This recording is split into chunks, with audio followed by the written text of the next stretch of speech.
This episode is for mature audiences. Younger readers or those uncomfortable with romance-intense scenes should skip.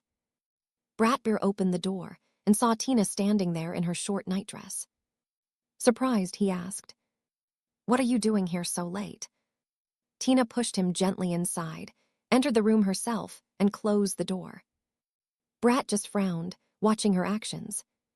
Tina said, "Brr, baby, you haven't been treating me properly for quite some time. Tomorrow is our wedding, and yet you keep avoiding me instead of being with your fiancé. Do you think that's acceptable? Today, I'm not listening to any of your excuses.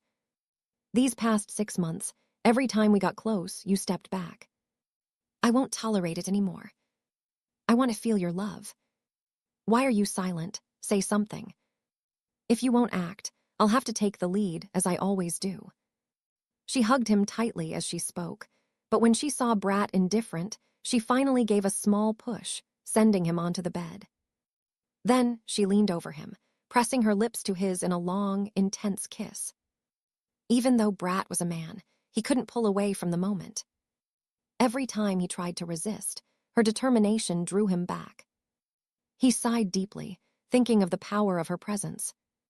But as Tina's actions became more daring, Brat could no longer maintain control. He gently held her with both hands, deepening the kiss. Tina gasped, overwhelmed by the intensity of their closeness, lost in the moment. Breaking the kiss briefly, Tina pressed even closer to Brat. But suddenly, a jolt of tension shot through him. He pushed her lightly away and recoiled from the bed, holding his head with both hands. Pain shot through him, and his body felt numb, as if struck by electricity. Meanwhile, Tina writhed in frustration at the edge of the bed. Her desire was strong, but she had no other option. She glared at Brat, then left the room, her determination still burning. Descending the stairs, she returned to her own room, trying to regain her composure. This scenario repeated every time they got close. Each time, Brat behaved this way, and no one else could explain why.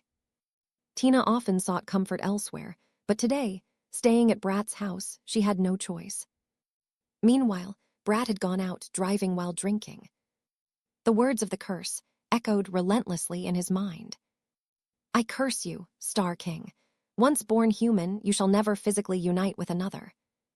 Because of the reason my granddaughter gave up her body, you will always burn with desire, yet never be fulfilled, even as an adult." Lost in thought, Brat suddenly stopped the car.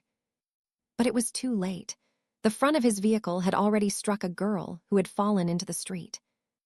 Brat stopped the car and stepped out, lighting a cigarette. Drunk and distracted, he didn't notice the girl lying in front of his vehicle, absorbed in smoking. It was Sarovi. She had been working long hours preparing for the event, and now, late at night, she had been knocked down. Brat didn't notice the pain she had suffered. Seeing him finally, Sarovi held up her hand, showing the cuts and blood. Brat's gaze, however, was fixed strangely on her face. His eyes were sharp and intense. Sarovi froze, realizing the danger she was in. She hadn't noticed that the man standing before her was Kamali Ginny's eldest son. The dim streetlight fell mostly behind Brat, keeping her from seeing him clearly. Her small frame and the way she stood made her nearly blend into his view. As Brat measured her with his eyes, they fell on her injured hand. Sarovi pressed her lips to her own bloodied hand, giving it a quick, gentle kiss. That was all she could do.